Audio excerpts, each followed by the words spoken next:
Allez, c'est parti. On va commencer avec un driver à 43 pouces. Un petit peu de vent. C'est pas très chaud, mais peu importe. 5 balles.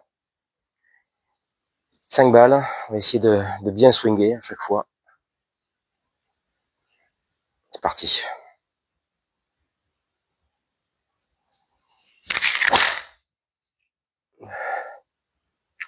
Correct. Un peu haut. 3 mètres de fade. Je regarderai les chiffres du FlyScope après. Je veux pas me biaiser. Je veux pas me dire, tiens, je suis en dessous ou en dessus de ce que je pensais. Donc je veux regarder ça à la fin.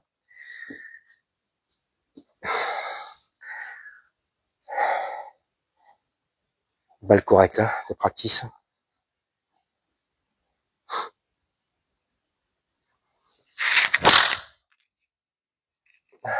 La même. 2 mètres de fade.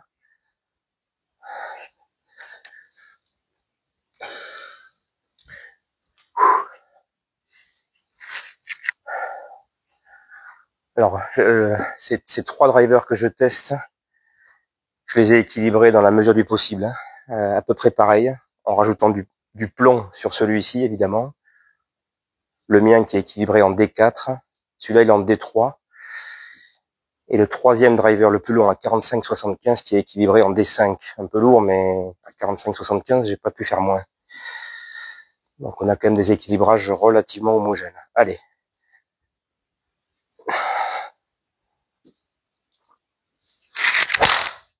Ouf, celle-là était pas mal. C'est à peu près la même. Hein. 2 mètres de fade. Là, j'ai 3 balles. Si j'allais les chercher, je pense qu'elles sont à 10 mètres d'intervalle. Dans un cercle de 10 mètres. Je pense pas que ça se voit à la caméra, mais elles sont très proches, ces 3 balles. Quatrième.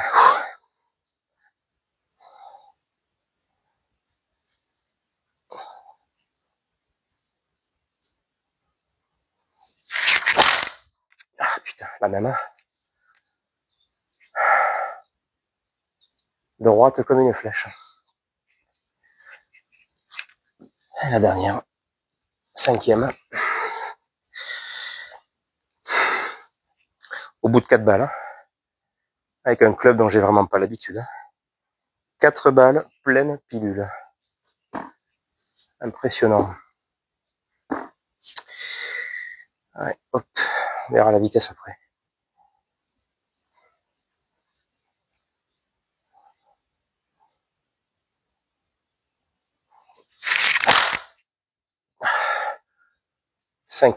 Ouais, 10 mètres à gauche, celle-là quand même. Bon. Stickers. Aucun trucage ici. Hein. 5 balles. Ça donne ça. Ça, c'est la meilleure dispersion que j'ai vue me concernant depuis très longtemps. Impressionnant. La sensation qu'on peut pas rater, quoi. Que je peux pas rater, pardon. Maintenant, on va voir les chiffres. Je connais à peu près ma vitesse de club. Hein. Elle fluctue, mais j'ai perdu, mais elle fluctue aux alentours de 103, 104, 105. Alors, je vais vous commenter les chiffres du FlightScope. On va parler que de vitesse. Hein. Donc, cette dernière balle, hein, droite comme un i. Droite comme un i. Hein. Je sais pas si vous voyez ici. 210 de carry. Et c'est la vitesse qui m'intéresse. 101,5 miles à l'heure. La précédente. Droite comme un i. 100,7 miles à l'heure. Carry 209 mètres. Précédente. 101,4. Vitesse de club. Hein.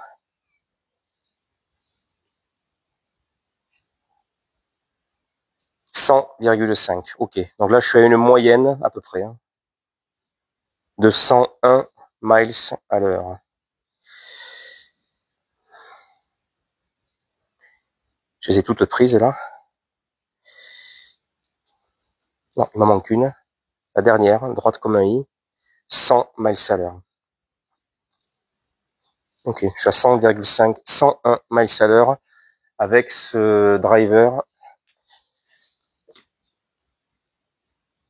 de 43 pouces, mes amis. Je vérifie si la vidéo tourne. Mais la dispersion, nom de Dieu. Mon driver, My Gamer, depuis 1 an et demi, 2 ans. Allez. 1, 2, 3, 4 et 5 balles correctes. Allez, c'est parti. Le sticker.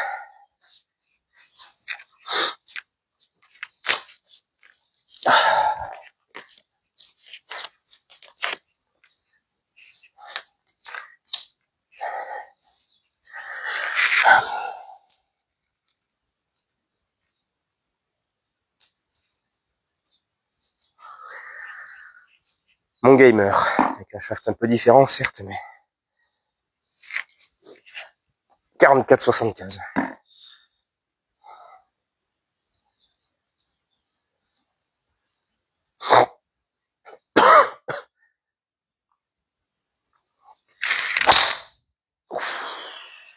Bon, hein, difficilement faire mieux que celle-là.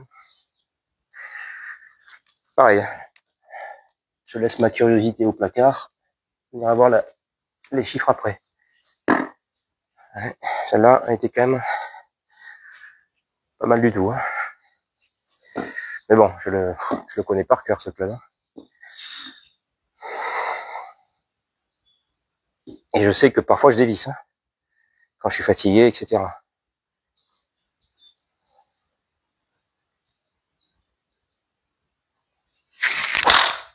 Comme celle-là, par exemple. Un peu trop haute, un peu trop de spin. Ouais. Pas mal, mais j'ai senti que j'ai commencé à décentrer. Ah, je dois perdre, je pense. Je dois perdre. Je l'ai pas dit, mais l'autre aussi, bon, j'ai cherché à faire des balles droites, hein, mais beaucoup plus maniable. J'ai senti évidemment que pour faire des effets, ça serait beaucoup plus facile. Hein. Là, je cherche vraiment pas à faire le moindre effet, juste à swinger sans penser à rien. Ouais.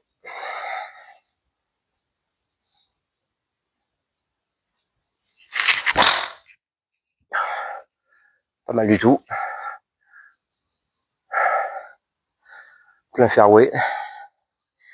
Eh oui. Et par contre, ça commence à se décaler. Hein. Là, j'ai perdu. Hein. J'ai pas senti pourtant, mais en pointe.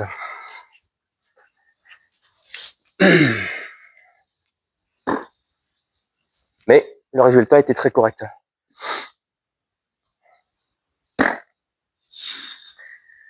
Il vaut mieux taper, petite parenthèse, il vaut mieux taper en pointe au cotalon, vous le savez. Hein. Et en pointe, il a été mesuré, j'avais vu ça récemment, ou pas récemment, peu importe, mais quand même assez récemment sur My Golf Spy. Ils ont mesuré les vitesses de club, justement, de plusieurs golfeurs, hein, comme toujours, ils prennent des panels de golfeurs différents. On s'aperçoit qu'on a plus de vitesse de club en pointe, hein, parce que c'est la partie de la tête de club qui arrive le plus vite à la balle. Donc, c'est pas négligeable. Il y a 1 mile à l'heure à peu près de différence entre une balle tapée au centre et une balle tapée en pointe. On va plus vite en pointe et au talon on perd 2 miles à l'heure. Donc à l'arrivée ça fait quand même entre une balle au talon et une balle en pointe, il y a quand même 3-4 miles à l'heure d'écart. Hein. Et des smash factors qui n'ont rien à voir.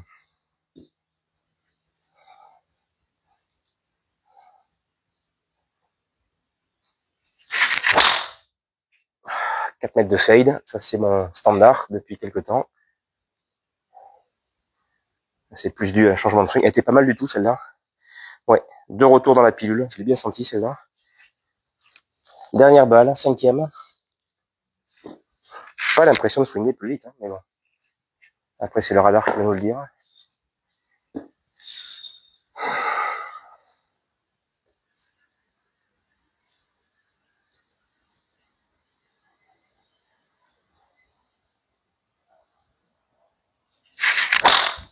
Ah, là, celle-là, je l'ai lâchée. 15 mètres à droite. Face un peu ouverte, un peu haute en pointe. Bon, voilà ma dispersion avec mon driver, optimisé à 1 an et demi. Je pense qu'il va y avoir un petit peu de boulot là à faire, mais c'est pas mal, mais clairement, ça dévisse. Hein. Voilà ce que ça donne. Et tendance en pointe, un peu trop haut. Je vous mettrai la photo finale hein, des 3 après. Bon, et enfin, alors pardon, on va regarder les chiffres. 5 balles, hein, vitesse. Donc j'étais à peu près à 100,5, 101 de moyenne avec le 43 pouces. Cette dernière balle, par exemple, ah quand même, je suis à 107,5 sur celui-là. J'aurais dit moins, mais 107,5, ça fait quand même 6 miles à l'heure de... Mais je suis à 107,5, carry 204 sur ma dernière balle. Donc 6 miles à l'heure de plus, certes, mais j'ai perdu énormément en énergie. Ah, c'est très intéressant. La précédente, oui, elle était quand même pas mal. 220 de carry, mais ça peu importe. 105. 105,3 de vitesse de club. Précédente, 103,5, 210 de carry, bon, ok. 105,3, 216 de carry, ok. 104,5, 212 de carry. Donc vous voyez que... Ah, il y a pas mal de choses à dire là quand même. Après, j'ai pas le temps de regarder le spin, la roue et compagnie, mais... Restons-en sur l'exercice du jour et on va tenter. Alors celui-là, il m'intrigue parce que j'ai toujours été extrêmement réfractaire à l'idée de dépasser les 45 pouces. Là allons-y. 45-75. Discussion qu'on aura avec mon ami Joachimides Nicolas. Très bientôt, je vais aller le voir au golf de la Presse, qui lui joue un driver de 47 pouces. Et Nicolas, c'est pas Arnaud. Hein. Nicolas, il me les met tout dans la pilule, hein, à 47 pouces. Grégory Avray, je crois, il m'avait dit. Grégory, on le sait, qui manque un peu de longueur au drive. Il avait un driver de 47 pouces. Mais là, 45-75.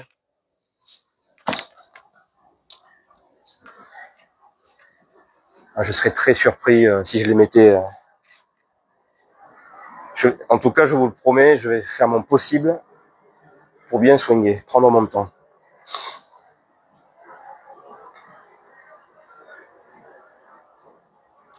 L'équilibrage me plaît, ça c'est déjà beaucoup. Allez.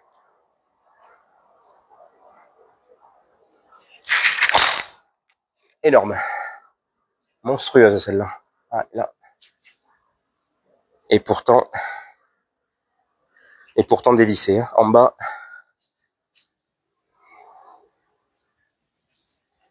Mais elle était énorme celle-là. C'est la même tête que le 43 pouces. Hein. Wishon 919.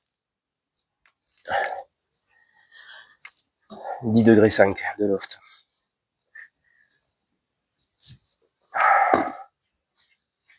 Je suis curieux de voir les résultats parce qu'elle était énorme celle-là quand même. Bon. Malgré qu'elle soit décentrée.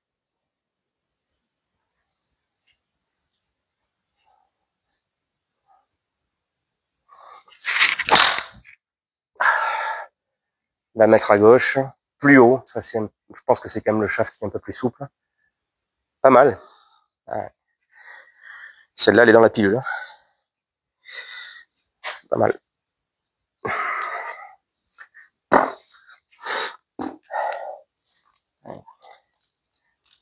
J'ai peur de voir les chiffres là quand même. Après, peut-être couper la poire en deux et aller sur un 45-25. Mais bon. Cette phase d'expérimentation que j'aime dans ce jeu, dans mon métier, c'est qu'on évolue, on change, on peut expérimenter des choses. Surtout avec un driver. Hein. Avec les fers, pas vraiment, mais un driver, oui. Hein. Allez. balle nettement plus haute, hein. Ça par contre, il n'y a pas photo, hein. Je pense que c'est le shaft. Qu'est-ce que ça monte, ça? C'est sûr, la dispersion n'est pas la même, hein, mais bon.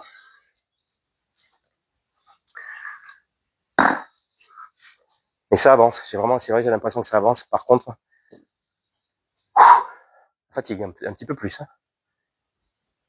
Ça, je le sens. Ça, je pourrais pas jouer ça pendant 18 trous. Je finirai par en mettre partout. Mais entre 44,75 et 45,75, j'ai peut-être un petit changement à faire.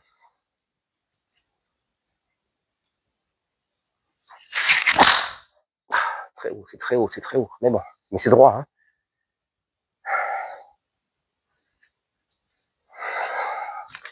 Allez, dernière balle.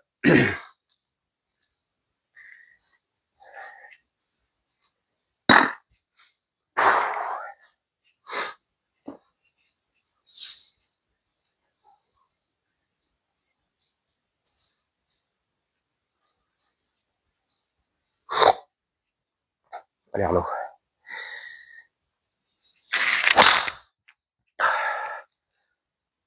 C'est pas dégueulasse, hein, quand même. Bon, très clairement, là, j'ai fait des balles un peu à droite, un peu à gauche. J'étais pas maître, hein, de ces trajectoires. Mais c'est pas mal.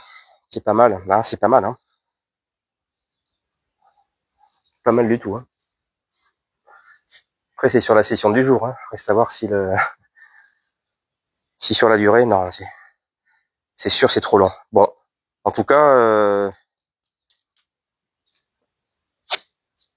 je suis content du résultat. Très clairement, ça disperse beaucoup plus. On verra les trois, je vous remontrerai les trois après. Ça se joue pas à grand chose, mais ça se joue quand même.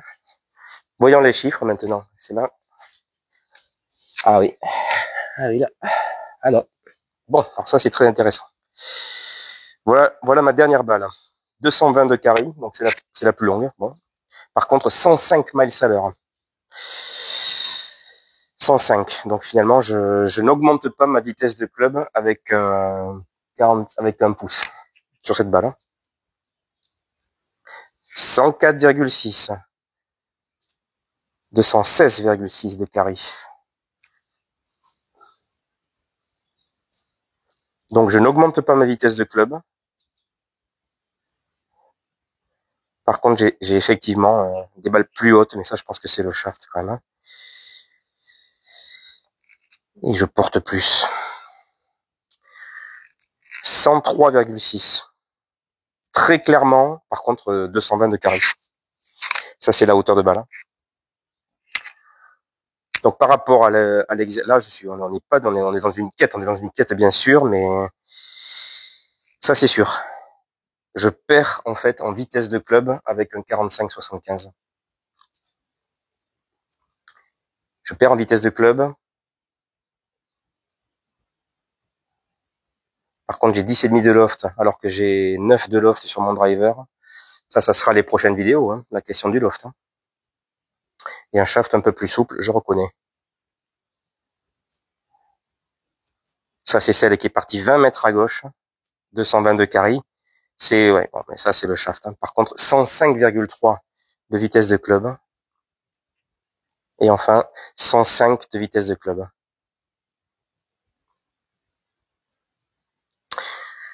Donc là, on a des conclusions qui s'imposent. Je suis passé de 101 à 105 de 43 pouces à 44,75 et je reste à 105 en passant de 44,75 à 45,75. Quand on regarde la dispersion, c'était simplement ça aujourd'hui la question, hein. Donc je vous remontre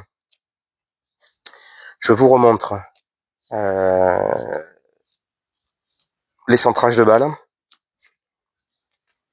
à 43 pouces. Là, c'est pleine pilule à chaque fois. Des balles droites. Ça, c'est mon driver à 44,75 avec centrage tendance pointe à chaque fois. Et enfin, le dernier 45-75, centrage. Par contre, j'ai des impacts un peu plus bas et toujours légèrement en pointe. Mais on pourrait presque dire, ça se vaut, quoi. Ça se vaut. Donc là, c'est intéressant. Ouais, c'est intéressant. C'est intéressant. Après viennent effectivement toutes les interrogations sur la durée. Je l'ai senti tout de suite. Ça demande plus d'efforts. Faut être chaud. 45-75, je pense qu'au bout de quelques trous, je serai mort, rincé. Sensation de ne pas savoir où va finir la balle, ça aussi. Donc par contre, sur un golf comme le Médoc, avec des fairways assez larges, 45-75, pourquoi pas. Sensation par contre vraiment, on le dit, mais là, il n'y a pas photo, d'un fairway finder avec le 43 pouces,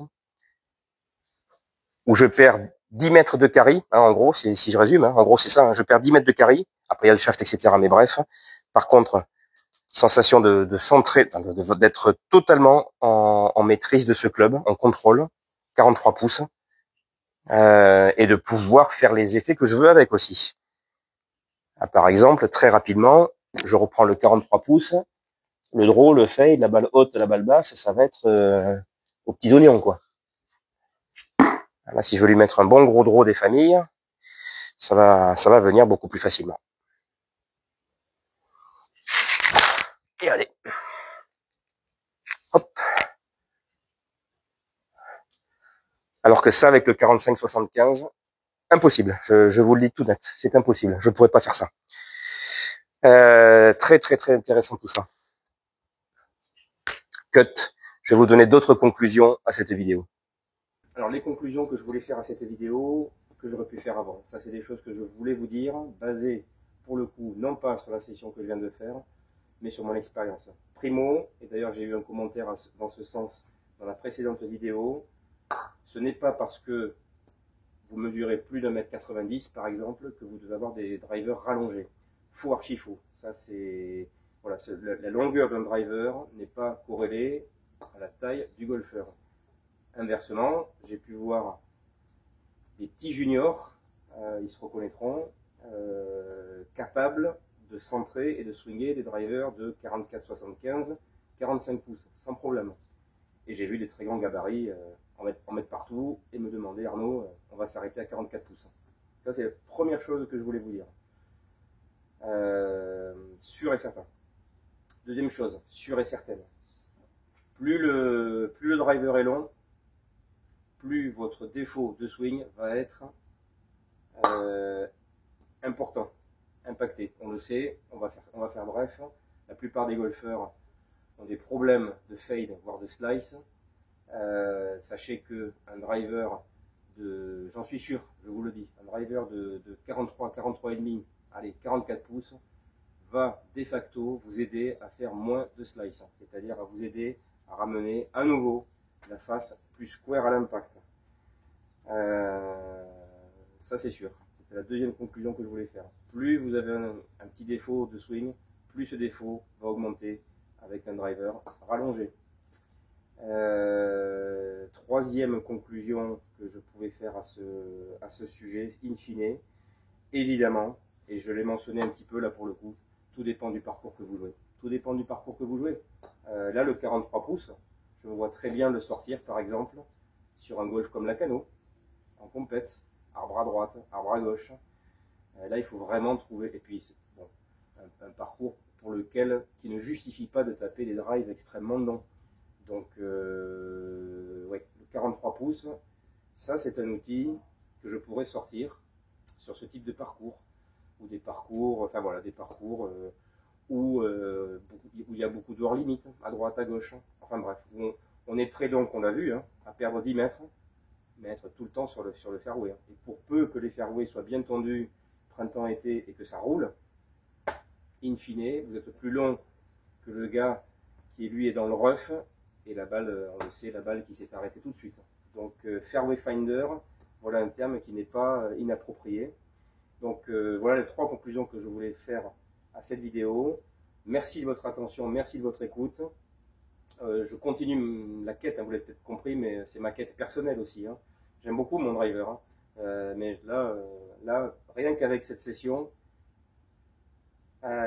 J'ai la sensation que je peux encore l'optimiser, gagner quelques mètres, gagner un petit peu, quoi. Donc, c'est une quête qui n'a pas de fin de toute façon, parce que j'ai bientôt 53 ans. Je peux vous le dire, il y a 2 ou 3 ans, j'étais à 109, 110 de vitesse de club. Donc, j'ai perdu 5 miles à l'heure en 3 ans. C'est la vie, c'est comme ça. Et pourtant, je tape des balles assez régulièrement, mais on ne peut pas lutter contre ça. Donc, bon, après, je fais pas beaucoup de gym, de sport, il faut bien le dire, mais Nicolas me dirait, Arnaud, il faut que tu ailles en salle de gym, ou en forêt, à couper les branches, avec une scie. Mais non, c'est une question de volonté et de temps aussi. Mais blague à part, voilà, je pense que c'est le club qu'on peut être amené à faire évoluer le plus souvent dans sa vie de golfeur, dans sa carrière de golfeur. Les fers, les wedges, le putter, beaucoup moins je pense. Le putter, c'est l'extrême inverse. Je reste convaincu qu'un putter, une fois qu'on est bien avec, on peut le garder très très très longtemps. Donc voilà pour cette vidéo sur la thématique de la longueur et de l'équilibrage. À bientôt pour la suite, pour l'épisode 3 qui parlera de loft ou des lofts. Il y a beaucoup de choses à dire à ce niveau-là. À bientôt, bon golf et à très bientôt pour l'épisode numéro 3.